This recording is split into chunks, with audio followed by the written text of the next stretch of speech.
Welcome, everyone. Everyone give a wave. Great.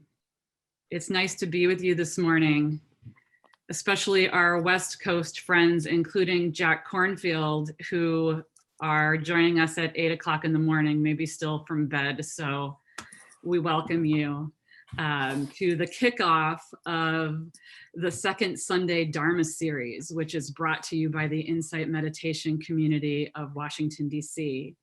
So I'm Tricia Stotler, and I'm part of IMCW's leadership team, and am so happy to be hosting this kickoff session with Jack, along with Miyako Villanueva, who's providing American Sign Language interpretation for us this morning, Glenn Harrison, Leo Guillemot, Shannon Lavery working behind the scenes on the tech for an event like this. So thank you so much for being with us. So just a few words before we get started and welcome Jack. In creating the second Sunday Dharma series, we had really three things in mind. The first being to bring you the best teachers in the country who shed the light of the Dharma on our everyday lives in the world, and to be in conversation or moderated by some of our wonderful IMCW teachers. Second, to do so in a more informal setting where the speakers are really showing you some practical practices and a little bit of insight into how they use these practices in their everyday lives as well to work with the 10,000 joys and sorrows. And third, to offer this to you by donation so that everyone has access to these wonderful teachings. So Jack's coming up in a moment. We're really excited, but I also wanted to just quickly share the rest of the lineup for the spring. So we'll be meeting every second Sunday from 11 to 12:15 Eastern time. And next in February, we have, and I'm so happy that she said yes, Venerable Panavati Bhikkhuni, who's a former Christian pastor turned Buddhist monk ordained in the Theravadan and Chan traditions. And she'll be in conversation with us on the topic of tending to what's real. We've also got Frank Ostaseski coming up in March, speaking on matters of life and death, as he does so eloquently. Rhonda McGee, a law professor at the University of San Francisco, talking to us about the inner work of racial justice. She'll be in conversation with Trish McGarry. And so just keep checking the website. You just do need to register for each one separately, make a donation if that's possible. We've got Kristen Neff, Kevin Griffin, Ruth King, and Shinzen Young also coming up later in the year. So now, Jack Kornfield, who really needs no introduction. And Jack, I just want to thank you so much for joining us so early in the morning and in such kind of dark times for our country. When I invited Jack to be our inaugural speaker, was sort of right after the election, and this notion of the divide in our country was really heightened. And I'm not sure I could have known how that might have gotten even more extreme in the intervening months. So we're really happy to have you here. Jack's going to give a talk, and then we'll be able to take some of your questions afterwards. So thank you so much, Jack. My pleasure. Thank you, Tricia.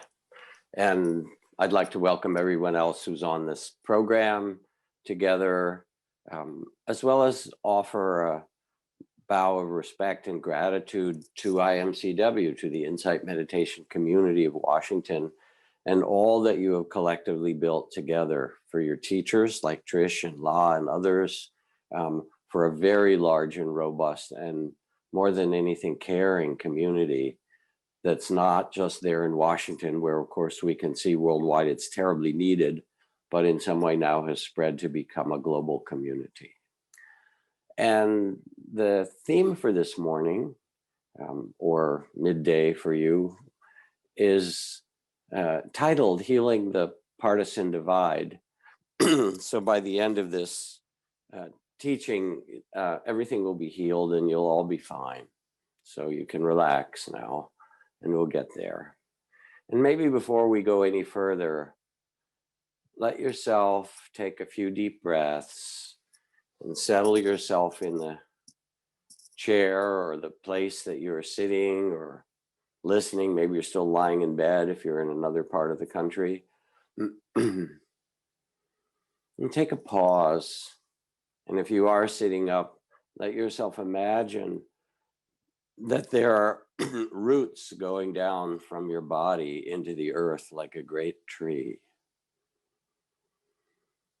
So that while the winds of changes blow, to speak Bob Dylan language, you as the great tree are rooted in the earth, steady.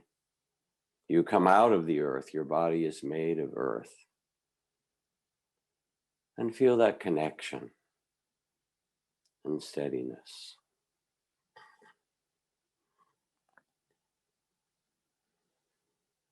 Let the breath grow even more relaxed and easier.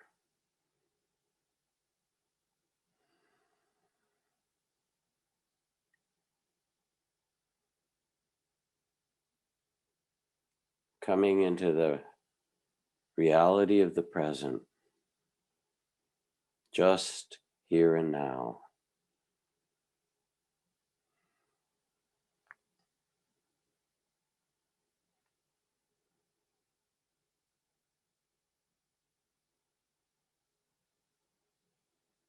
And then let yourself listen, not so much to believe or analyze, but listen in a different way. Listen with your heart. And listen so that those things that resonate become a reminder to you of what's so, what's true. And the things that don't seem right, let them go by. You become, as the Buddha's some of his last words are, you become the refuge of wisdom in yourself. So I don't need to go into it much. We live in wildly polarized times. You know, the polarized divisiveness in Washington, D.C., and in all the political ways that we've seen in large measure, the insurrection after the election and the widespread lies and falsehoods, all amidst the coronavirus pandemic, the continuing climate crisis, and the persistent crisis in racial and economic justice and social justice. And then, of course, it's quite personal as well. And I name these off, I rattle them like they're the air that we breathe or the water we swim in, lightly, but it's not light, actually. It's murky water, and it's a dangerous water as well, and a painful time to be swimming. So even as I name them, this is also the reality. And it's not just global or political, but it's also very personal.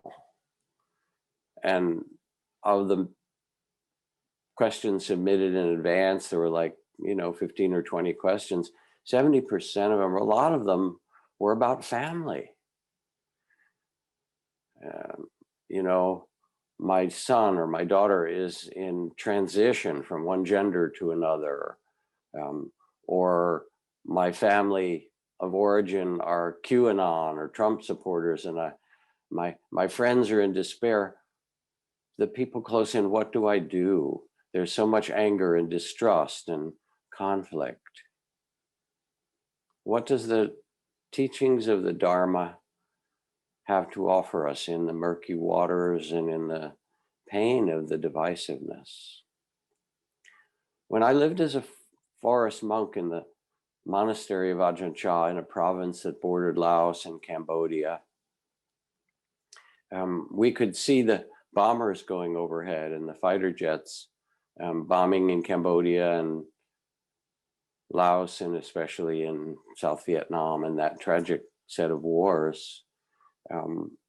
And periodically people would come, both local people, and I had friends who were working, doing peace work in Laos or in Vietnam, even during that time. And they came in, they said, "What are you doing here? You're sitting on your ass, basically, when there's a war going on." And they confronted Ajahn Chah in that way as well. And he said, "Come stay with us for some days." And the monastery in this thick forest and jungle was a place where if you dropped your wallet with all your valuables in it, someone would pick it up and save it for you, put it on the altar. If you were lost or you were struggling, someone would come and try to assist you. Completely unlike what you'd find in the war zones, where people were scrabbling to simply survive and take what they could and feed their children or run out of way of danger. And Ajahn Chah's teaching was stopping the war. And what they began to realize, even those in the middle of working in those war zones, was that the monastery was a place of peace. It was a zone of peace. And as Ajahn Chah said, wars will come and go and divisiveness will come and go. And what we represent is another possibility for humanity, a timeless possibility of that which is peaceful in the midst of it all. This is our part and our contribution. And you can take a breath and feel what that is like in your own body. My friend and teacher and colleague Mahagosananda, the Gandhi of Cambodia, when he spoke to the US Congress, that same Congress we've been watching recently on TV, in support of a global landmine ban for all the ways of the children. He had photos of people who had lost their limbs in Cambodia. And he stood up as the master of loving kindness and he said, "I'm here not just to speak of banning landmines," he said, "but Congress and all of you who make decisions must first remove the landmines in your heart." Imagine that being said in the US Congress. We could use that even now. So the question in response to healing the partisan divide begins right here. Can we make our own heart a zone of peace? Take a moment to pause and let yourself feel or remember all the emotions that have been stirred up in these past days and months. The fear and anxiety, the distrust, the anger and grief, the longing and hope. And you can feel even now how much that has been so in you. What emotions are present when you remember the events of the past weeks, the past months.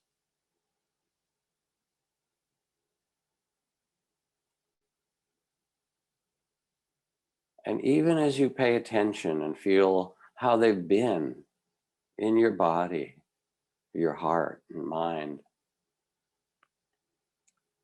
what you are doing is bringing a loving awareness, which is who you really are.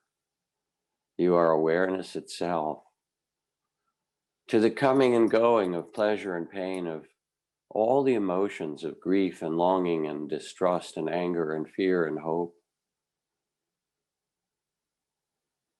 You become the witness to them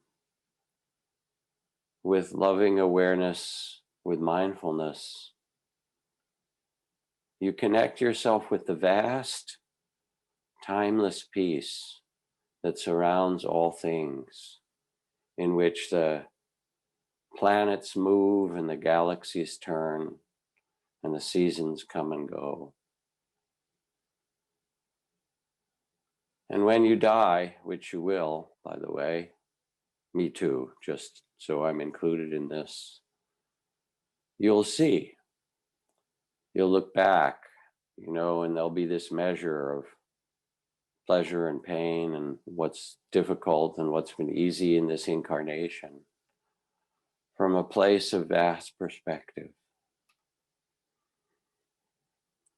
So we're starting even in this conversation to speak about what the Dalai Lama called in yesterday evening's teachings with Greta Thunberg on climate.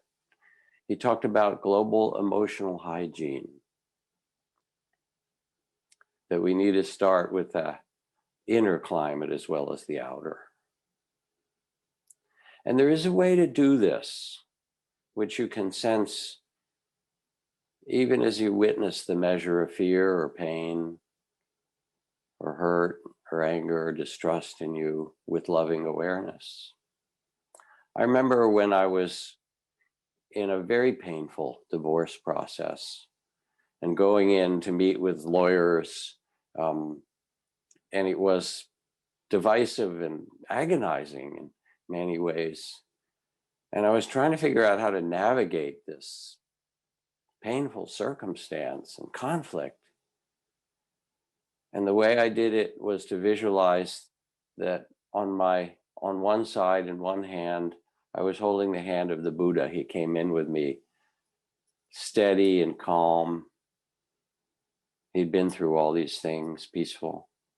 And my other hand, I held the hand of Kuan Yin, the goddess of infinite compassion. I said, okay, I need a little backup here, guys and gals. And they walked in with me. And I sat down with the loving heart of compassion and the steadiness of the Buddha. And it gave me a different way to approach the conflict that was so painful. Human conflict isn't new. We've had troubles as long as we've been humans, and history is rife with religious conflict and conflict about power and resources and money and race and caste. And it's there even in our spiritual traditions. If you look in the Buddhist history, there was conflict in the community. The Buddha's cousin tried to overthrow the entire order, claiming that the election was rigged of the Buddha. The quarrel at Kosambi, where the factions of monks were fighting so much and the Buddha tried to make peace with them and they wouldn't listen to him. He said, I'm your teacher, I'm the Buddha. They wouldn't listen, and he left for some months. He said, you sort it out with the senior monks. So this isn't new. And even when Buddha and Jesus went back to their families in the close community, they had a hard time. So it's not just your family. It's partly the nature of human incarnation and families as a whole. This is called the first noble truth in Buddhism, the truth of dukkha, that woven into a human incarnation, to this realm that we've been born into, is joy and sorrow, praise and blame, gain and loss, fame and shame, pleasure and pain, peace and conflict. It's not a mistake. As Alexander Solzhenitsyn writes, if only it were all so simple, if only there were evil people somewhere insidiously committing evil deeds, and it were only necessary to separate them from the rest of us and destroy them. But the line dividing good and evil cuts through the heart of every human being. And who is among us is willing to destroy a piece of their own heart? So the question really is, how do we meet this dukkha? And it's built in, it's baked into the biology of our life in evolution, because in our brain stem, to survive, we have this alarm mechanism, fight, flight, or freeze. It's very primitive. And the fears can be activated so easily. Is the tribe or the people or whoever's coming, are they gonna take everything I have? Will they rape the women and, enslave the children, and all the terrible things that have happened in the history of humanity? We better be careful. H.L. Mencken, the great political commentator of 100 years ago, said, "The whole aim of politics is to keep the populace alarmed by an endless series of hobgoblins, most of them imaginary, to keep the populace alarmed. And when we're alarmed, we're easily misled, which is what we've seen outwardly." And in following what Mencken says, keeping the populace alarmed, James Baldwin explains it another way. He says, "I imagine one of the reasons that people cling to their hate and ignorance so stubbornly is because they sense that once hate is gone, they will be forced to deal with their own pain." And so we tell people that the other ones, the liberals or the Democrats or the Republicans or the Antifa or the Mexicans or the immigrants or the blacks or the brown people or the communists, they were the enemy du jour when I was a child, and they're kind of coming back around, that there's somebody out there that's going to take everything away that's danger to you. The Dharma reminds us that we are more than that. And again, last night, the Dalai Lama talked about how your enemy is actually your best friend, because this becomes the place where you remember who you are and what really matters.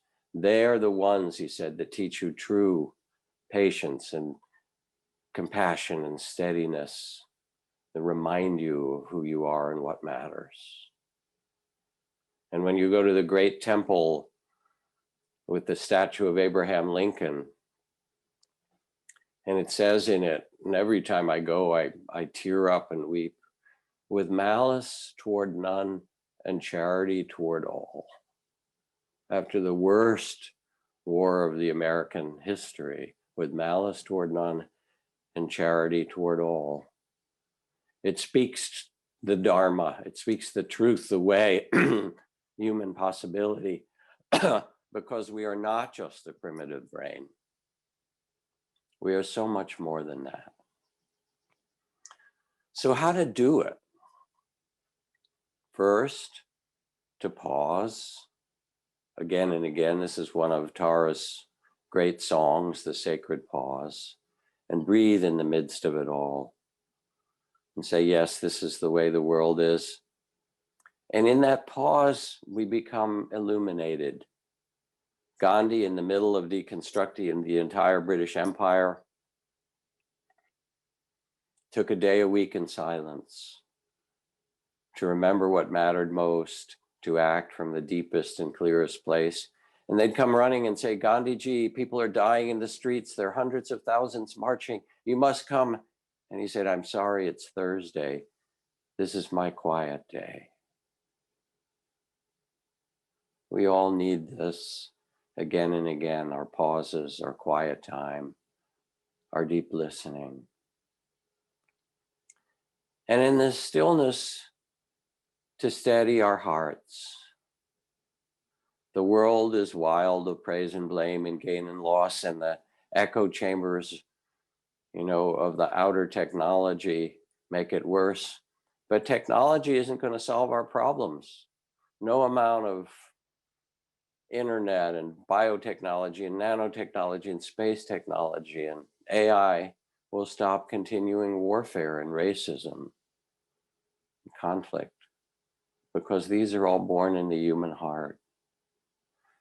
So as William Butler Yeats writes, we can make our minds and hearts so still like water that beings gather around us that they may see their own images, and so live for a moment with a clearer, perhaps even a fiercer life because of our quiet.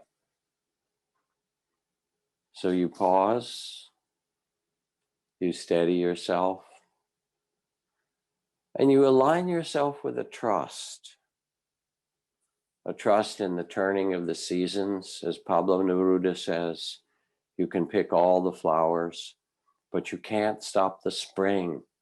You can't stop the rebirth of those green shoots that come through the cracks in the sidewalk, and the rebirth in every generation of young people, the Greta Thunbergs of the world. That there's a turning of the seasons and a cycle. Even in the terrible political times, as Gandhi said, when I despair, so with you he despaired. I remember that all through history, the way of truth and love has always won. Yes, there have been murderers and tyrants, and for a time they can seem invincible, but in the end, they always fall. Think of it, always. And you have a vast picture in this stillness, in this silence, of the moral arc of the universe that bends toward justice, of Wangari Maathai, who won the Nobel Prize for green belting East Africa, starting with 1 tree and 2 and 50 and 100 and 1,000, and of course, spent time in jail by her political opponents. I think that's needed for a Nobel Prize these days, but ended up planting 51 million trees by the time the Nobel was given to her and her followers. Or Ellen Sirleaf and Lehman Gabowi, the Nobel laureates from Liberia, who said Liberia used to be known for its child soldiers. So much terrible warfare and destruction in the countryside. Liberia used to be known for its child soldiers, and now it's known for its women leaders. To sense that there's a renewal that wants to happen in the world and that you can be a part of it with a patience and attending and a care. To turn toward the difficulties, to become the bodhisattva who, like Shantideva, the great teacher of Bodhisattva way, says, may I be medicine for the sick, may I be food for the hungry, may I be a lamp for those lost in the darkness, and may I do so no matter the circumstances, as long as life exists itself. And that means in difficult times, the words of the Buddha are, bear it, noble ones. Turn toward that which is difficult and bear it. Bear it with an open heart. Become that great bodhisattva that can say, yes, this is our human lot, and we can bring a heart of peace and magnanimity with malice toward none and charity toward all. We can do this as well.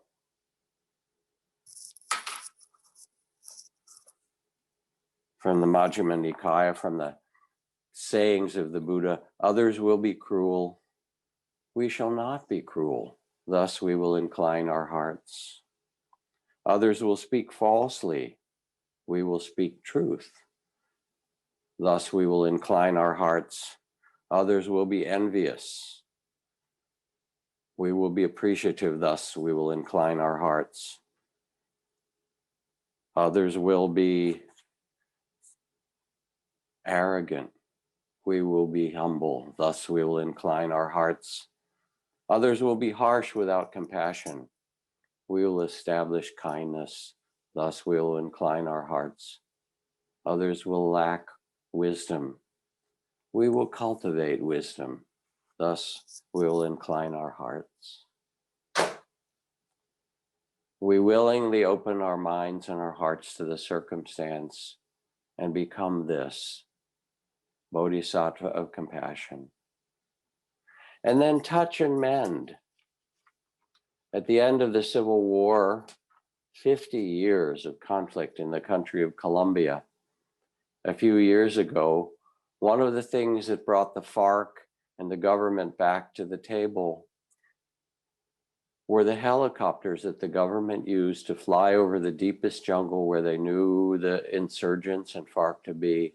And out of those helicopters, they dropped pictures of the insurgents' family, of their aging mother, of a brother and sister they hadn't seen for years and years, of newborn grandchildren, they reminded them that they were part of a bigger family, the family of life itself. To touch, to gaze with eyes of love, to mend, and to include everyone, as it says in the Tao, the second verses of the Tao Te Ching. The first practice is the practice of non-discriminating virtue. The Tao taking care of those who are deserving and also equally taking care of those who are not. To turn toward the places that are painful and bring your love and care. How to do this? Whether it's in family or Congress, the Bodhisattva doesn't solve the problems, but bears witness with a loving heart and slowly begins to find a way through the practice of deep listening. A story for you. Jerry Flaxstead, a physician, described his initial revulsion to a patient named Frank, an angry and obese homeless man who had diabetes, was unbathed, had gangrene in his legs and open sores. And when he didn't take his meds for his mental disorder, Frank would flail his arms and spew curses at all those around him. Frank was repeatedly admitted to the hospital for Dr. Flaxstead. Frank was a patient who was hard to love. One day, Frank was brought to Richmond Hospital with congestive heart failure. The diagnosis was serious, and Dr. Flaxstead tended him as best as he could. Then 20 members of the down-home neighborhood church, in whose shelter Frank sometimes slept, arrived. They brought flowers and homemade food. They chanted and sang hymns to Frank, creating a chorus of care and communion. When Dr. Flaxstead returned to Frank's room after tending to other patients on the ward, he saw that Frank was smiling, bathed in their love. The doctor realized he had never really seen Frank at all. The practice in conflict that the Buddha recommended and that others over thousands of years, whether you call it deep listening or attention or listening to the heart and listening with the heart, in your community, in your own family, is to listen and say, oh, when you say those things, I can sense how much you care. Oh, it sounds like there's been a lot of pain happening. Tell me about that.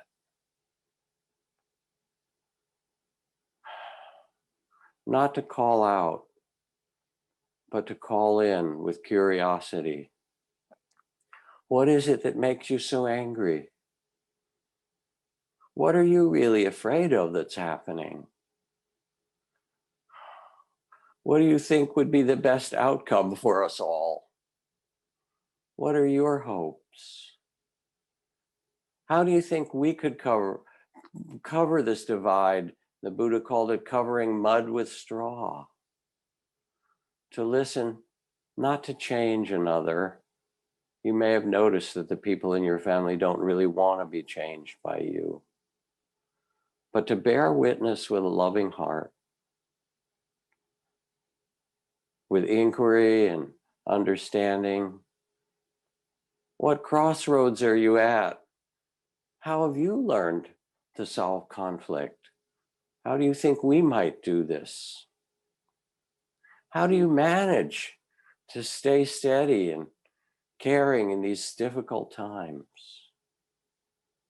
And as you do, like in the story of Dr. Flaxstead and Frank, you begin to see with new eyes.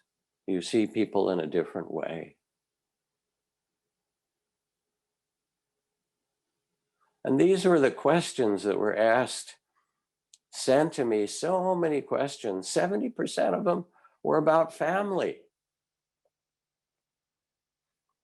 Remember, Buddha and Jesus had a tough time too for their return to family and community. This is the way it is.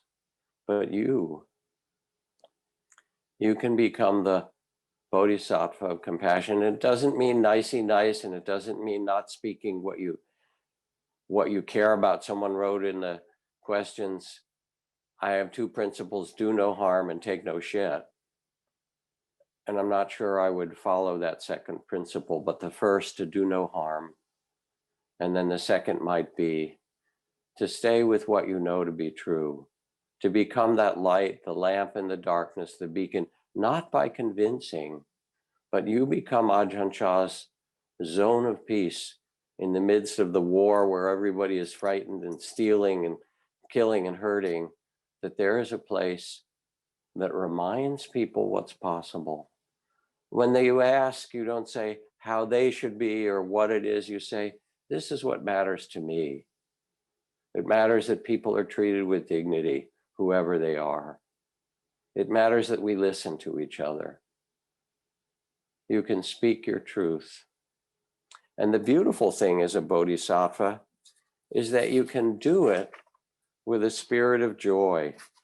As the great activist Molly Ivan said, so keep on standing up for freedom and justice, beloveds, but don't forget to have fun doing it.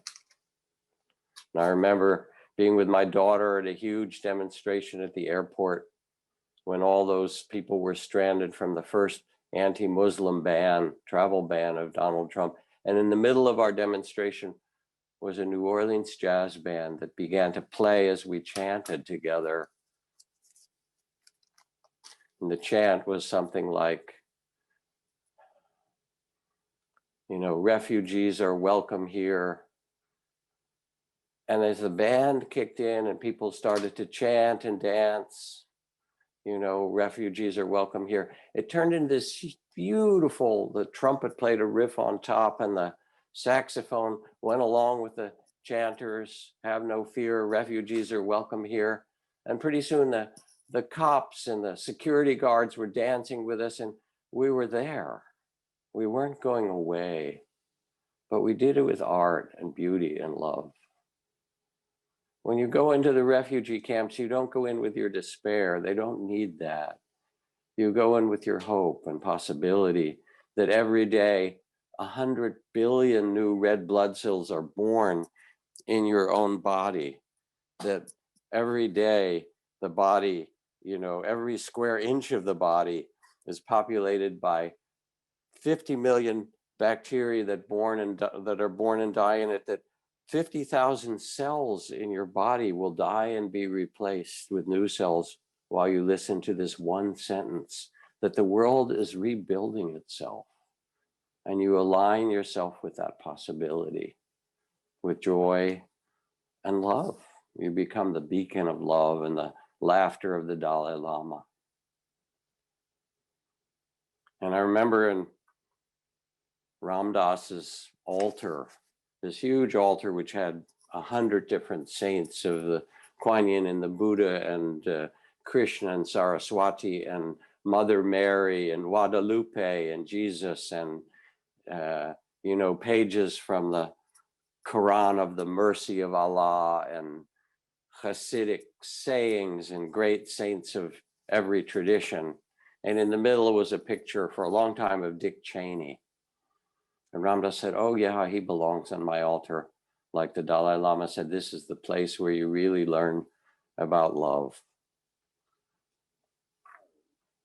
Live in joy, says the Buddha, even in love, even among those who hate. Live in joy and health, even among the afflicted. Live in joy and peace, even among the troubled. Look within, be still, free from fear and attachment. Find the sweet joy of living in the way.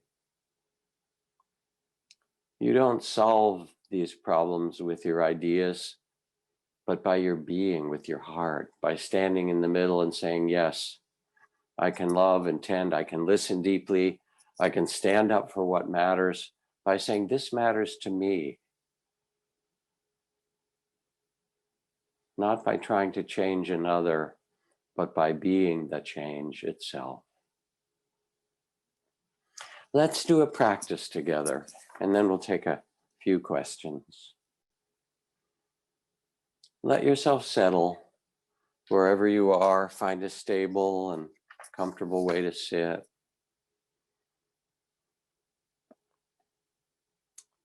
Again, feel the sense of roots from your body returning to the earth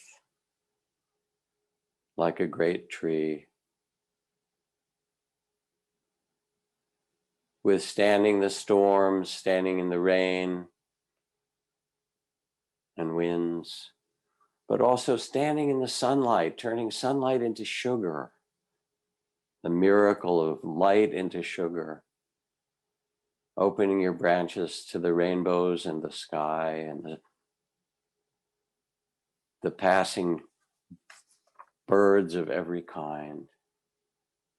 You are this great tree. Take a few breaths to quiet yourself in your rootedness.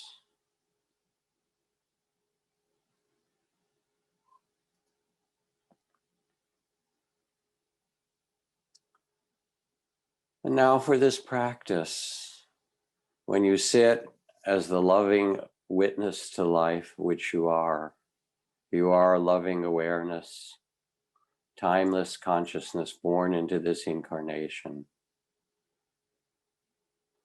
Let yourself choose a person with whom you've had conflict or difficulty.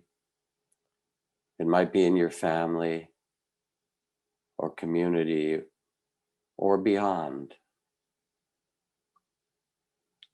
And picture them in your mind's eye, in your heart, remember them.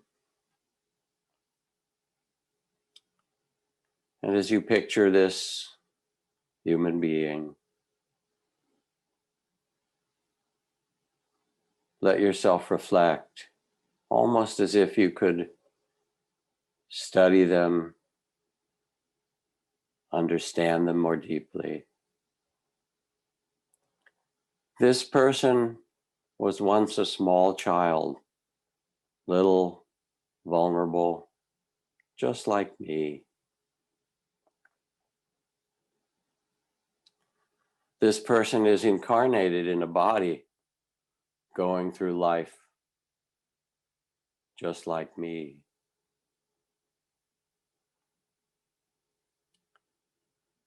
This person has had happy times in their life, just like me.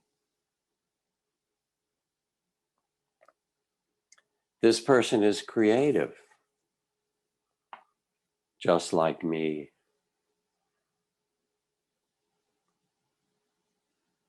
This person has loved someone, just like me.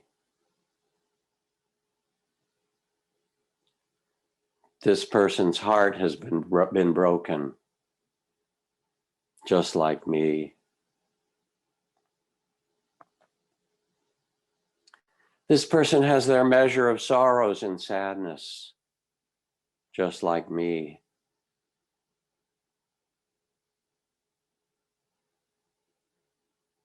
This person has been hurt and disappointed, just like me.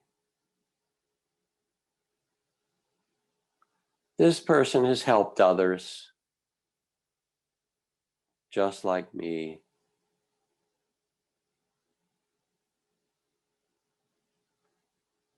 This person will be young and old, friend and enemy, just like me. This person has physical pain, just like me. This person wants to be loved, just like me. This person wants to be safe and healthy, just like me.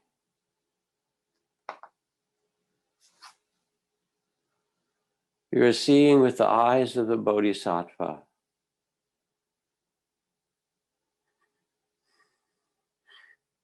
You're stepping back and becoming the loving awareness, which is who you really are. The timeless, mindful, loving awareness. The consciousness that was born into this body, that will leave it when you die. You are this loving awareness, this witness. Trust. Remember it. Trust it.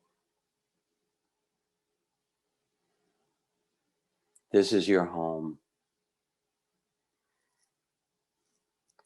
And sense now, as the meditation ends, how you can enter all the realms. As a bodhisattva, you can enter the realm of your family with its joys and sorrows. You can enter the realm of community with its beauty and conflict. You can enter the realm of the human incarnation in all its ways. And you can be the loving awareness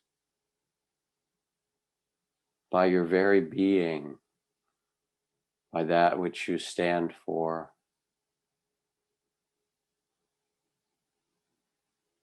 By the timeless wisdom and compassion, who you are. In this way, you can become the light in the darkness, the food for the hungry, the medicine the world needs.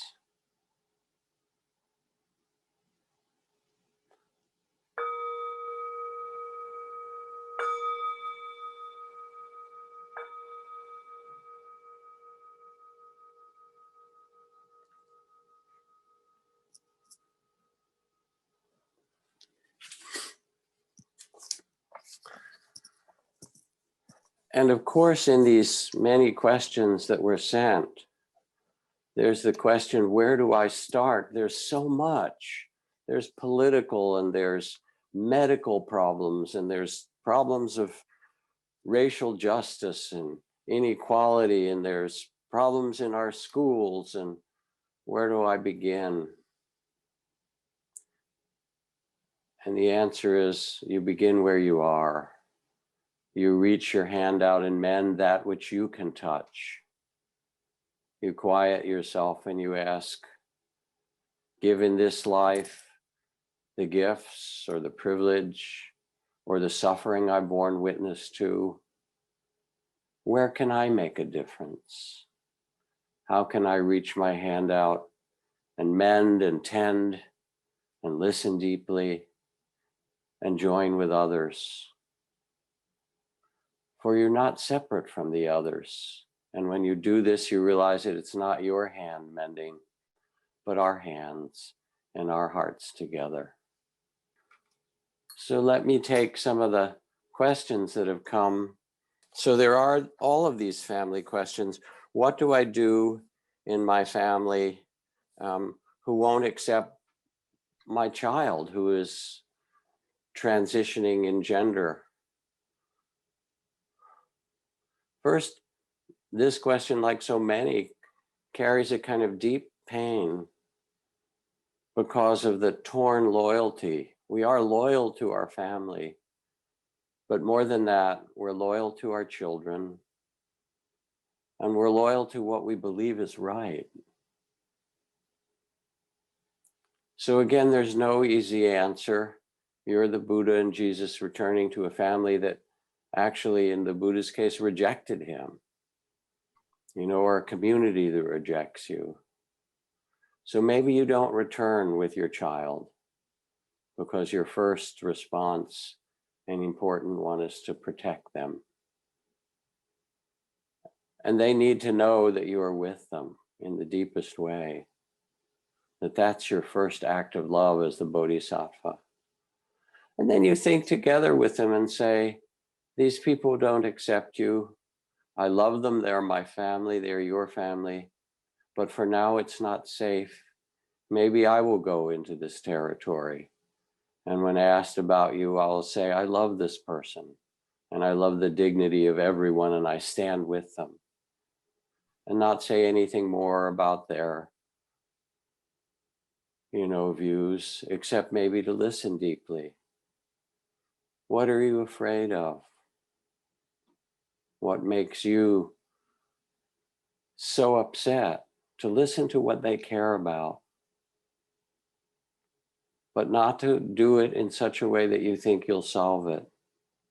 To be patient and steady and let your heart be broken, for it is. And to sense as you do, like Kuan Yin, that you're not just the parent of your child, but you're all the mothers and fathers of children in transition.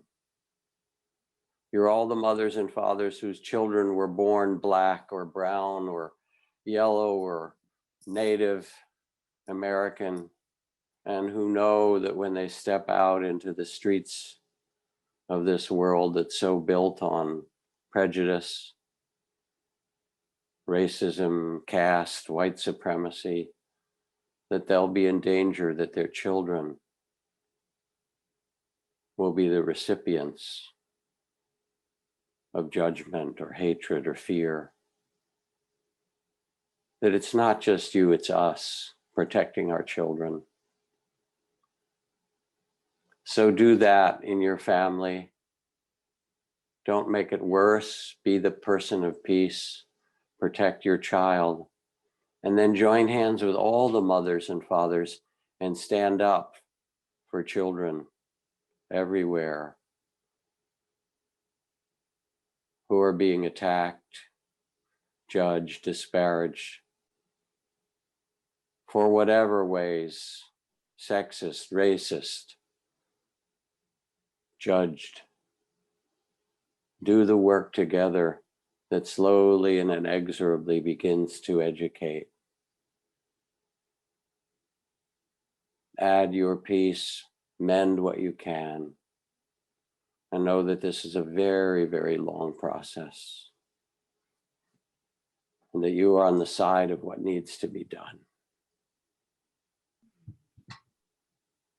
Thank you, Jack. I can send you one live from David, who writes, how do we work to save the climate and the environment in the midst of this climate and extensive hatred, ignorance, and greed? The cause is so urgent and there is so very little attention to it or action on it of anything like the degree of serious and urgency that is needed. How do we keep going? Every one of these questions is really painful. When we look at the climate disruption, the increasing, wildfires and storms, the melting of the Arctic, we have to hasten. But as the Zen masters say, to hasten slowly, to not in our hastening add to the polarization. None of these questions has an easy answer, my friends. That's why you asking if it were easy, you would have solved them yourself. And most all of these questions really are, how do we bear witness to the suffering of the political divisiveness, or in our families where I can't talk to the members of my family who believe in QAnon and really crazy conspiracy theories, where I can't talk to people because they don't believe in climate change. How painful it is. This is like the Greek tragedy, where we can see the tragic outcome of ignorance playing out. But it's not the end of the story. Dukkha is only the first noble truth. And we who see the causes, the greed, the emissions in the atmosphere, the growing carbon dioxide, the hatred and the fear, we also know that there's a path to the end of it, and that we can be part of it. We can align ourselves politically. We can align ourselves with our money, with our hearts, with our words, to speak for the climate. At the end of the Civil War, before it ended in Sri Lanka, the Norwegians were trying to organize a peace treaty. And the great activist Ari Ratana called all his followers together at the temple at Anuradhapura, the first Buddhist temple in Sri Lanka. And close to 1 million people came out of a population of 18 million. And he said, we need peace. And so I'd like to offer you a peace plan from the Sarvodaya peacemakers. He was the most esteemed person in the country. He said, it is the Sarvodaya 500-year peace plan, because it took us 500 years to get into this mess and this suffering and this pain and conflict. 500 years of conflict between the Hindus and the Buddhists and the Muslims, 400 years of colonial oppression, 200 years of conflict between the rich parts of the island, the wet parts and the dry parts, the economic injustice. So it will take us 500 years to write this. And here is our plan: 5 years of ceasefire, 10 years of rebuilding roads and schools, 25 years of learning each other's languages and religious traditions with honor, 50 years of an economic plan that aims in 100 years to bring economic equality. And after the first 100 years, we'll meet again and say, how are we doing? And do it again and again. And I think in 500 years, we will become the island of peace that we dream of. And when I heard this, I wept, because it's the voice of someone who wasn't speaking to a political group of getting votes or having a poll about what people want or believe, but someone who is telling the truth. We've had hundreds of years of greed and prejudice and racism. And now it is our task to unravel and undo this. And this is the work of our generation and of generations ahead. We become a zone of peace. We see what needs to be done. We strengthen our hearts to embrace a love for all, as the Tao says, those deserving and those undeserving. And then we walk and speak and march and act as an agent of love. Thank you. Is there another one from your list that you'd like to choose? Sure, let me look and pick. In the midst of so much disinformation, what feels to me like constant fear-mongering, emotional manipulation, controlling narrative, divisive rhetoric, it's so easy to fall into helplessness and hopelessness as a trap. My practice has given me, tells me to try and stay equanimous, remembering the interconnection of life, the commonality between my fellow humans.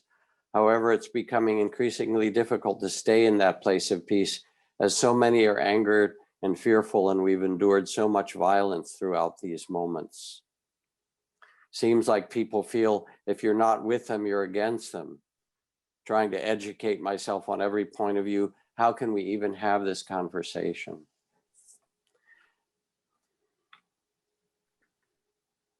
I listen and I hear in this a heart that's breaking, of somebody that cares, who's been practicing and trying to find this sense of equanimity and peace, but how easy it is to fall into despair and hopelessness.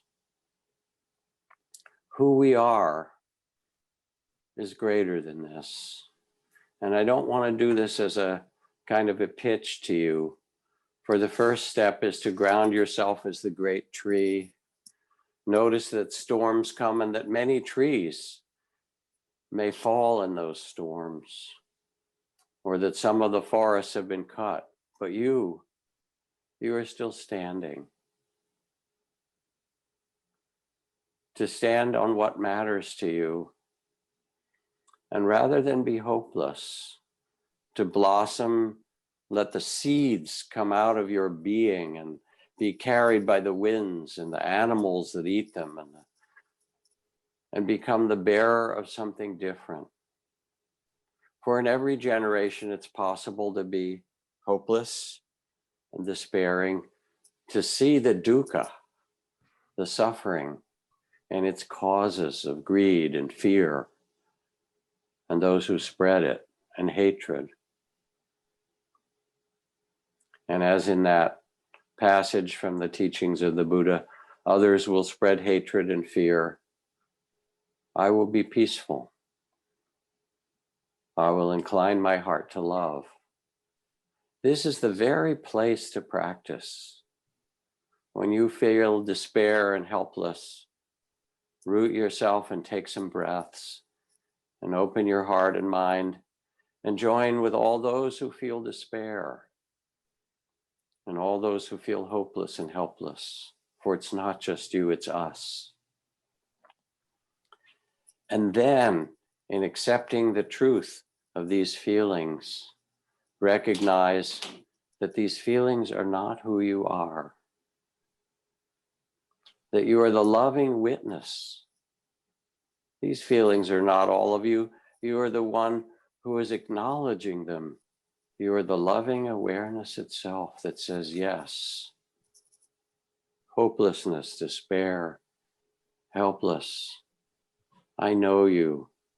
I can bow to you. I can see where you arise out of my deep care, out of my longing for something better. I see the causes, and I know there's a path. Yes, there's the noble truth of suffering and greed. And yes, we humans also carry the seeds of beauty, the seeds of possibility. And I will be one who plants those seeds and waters them amidst it all. And I will be one with hundreds and thousands of and millions who will do this together. And so you acknowledge the pain, you weep your tears, you feel the broken heart that comes with it. And then you stand up and you say, this is not the end of the story. And you feel yourself as part of a wave and a movement and something greater. And you imagine, even as you listen to me, that you can hold hands with the youngest generation that says, we need to change this. With the older ones who've seen and lived through so much pain and say, this is not what we want. And you are holding hands together with so many and saying, we can create the world, the human world, better day by day, better step by step, even if it takes 500 years, however long, how long? As long as it takes. Thank you. Thank you, Jack. There's a question from Rebecca that reminds me of some others that I've heard as well around, she writes, how do you talk skillfully to the other side without placating or enabling harmful beliefs around race? And it reminds me of questions about, well, if I'm nice to other people, is that somehow, does it feel like enabling them? Like how to draw that boundary?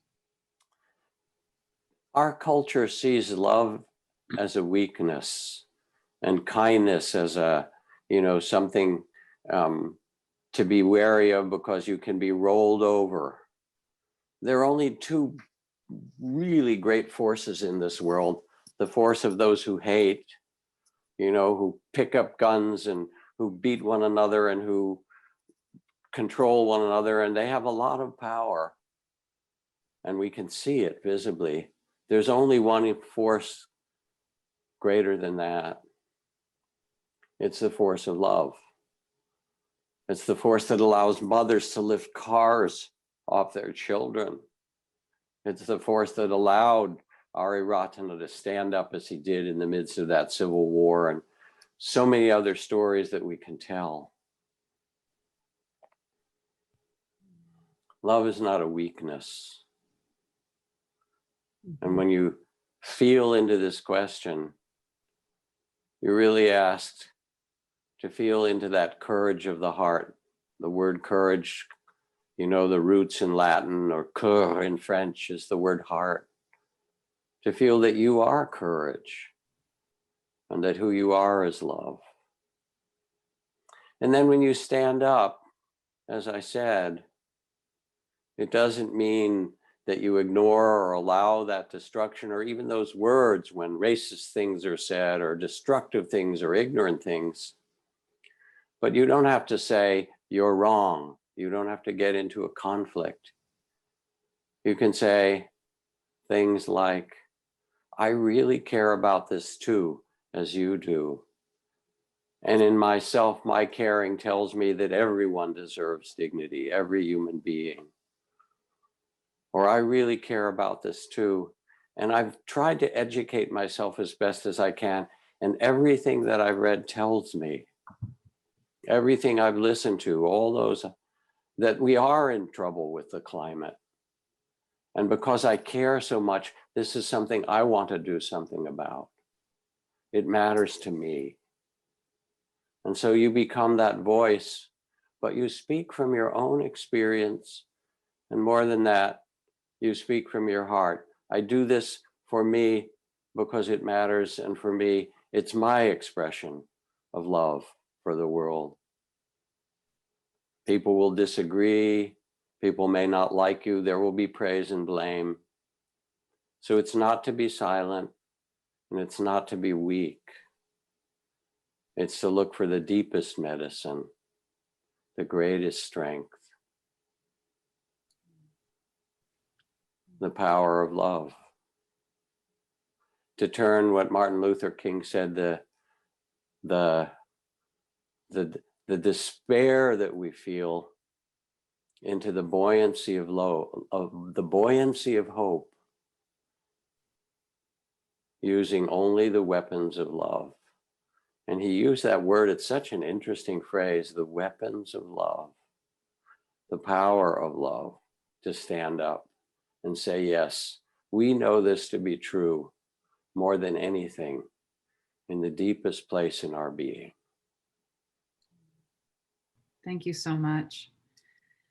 Like you said, there's lots of questions and so many common denominators to them. And I think that both your talk and the questions we had time to respond to, that you had time to respond to, really cover a lot of ground, some helpful practices for us too. So thank you so much. I'm afraid I've disappointed people. And I'm not afraid in the sense that it was a bad thing, but how do I do it in my family? How do I do it when people are, ransacking the Congress? How do I do it when there's so much, the QAnon craziness? How do I, wanting a simple answer, which we all want. How do we change this? How do we change our family? Good luck. That's part of the answers. You don't, you change yourself and you be that which the world needs. And then you hold hands with so many others in this, and you listen deeply and you stand for what matters. And little by little, with patience and perseverance and a wisdom that says who we really are is love itself. This is our deepest true nature. It's loving awareness, is consciousness. We can wake up together. So thank you. Yeah, may it be so. Would you mind leading us in a little meditation as we wrap up today? Yeah, thank you. Sure. Just invite people again to close your eyes and come back, take a deeper breath or two. Feel all that may have been stirred up in our conversation.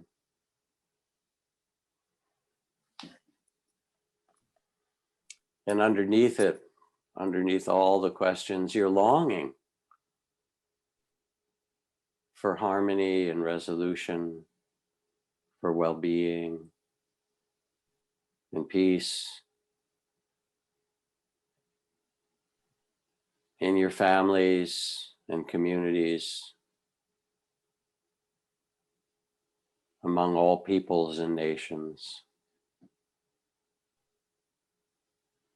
And feel this goodness that is your bodhisattva nature.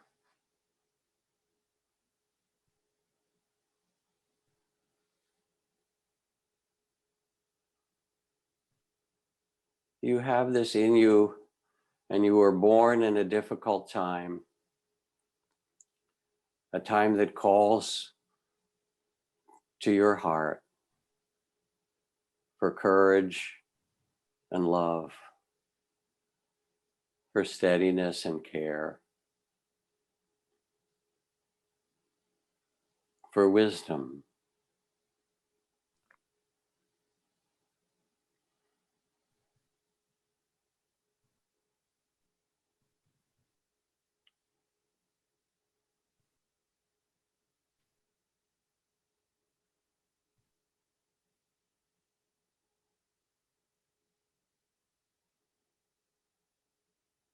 And sense as you sit quietly that you carry all of these. These are your birthright, your true nature, your Buddha nature.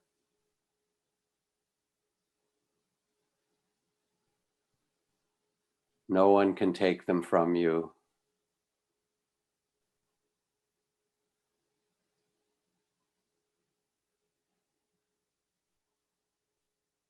And you can let them shine from your heart and your eyes, from your words and your hands.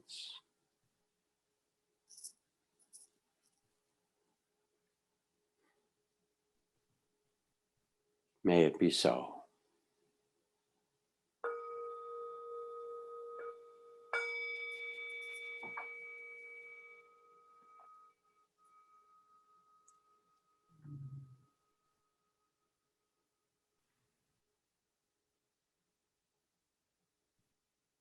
Thank you all so much for listening.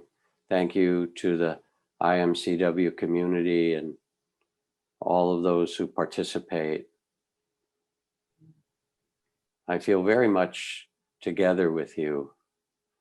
So it's an honor to be able to speak and hear your questions and share your tears and your deep longing and your great love. Thank you, Jack. Thank you so much. And to everyone who has joined us today, I know we really appreciate your time and hope you will come back. And just a reminder to everyone else that to check the imcw.org website for more upcoming speakers. Join us on Valentine's Day for Venerable Panavati. She will be a blessing, I know. So thank you all. Stay safe, protected. Thank you.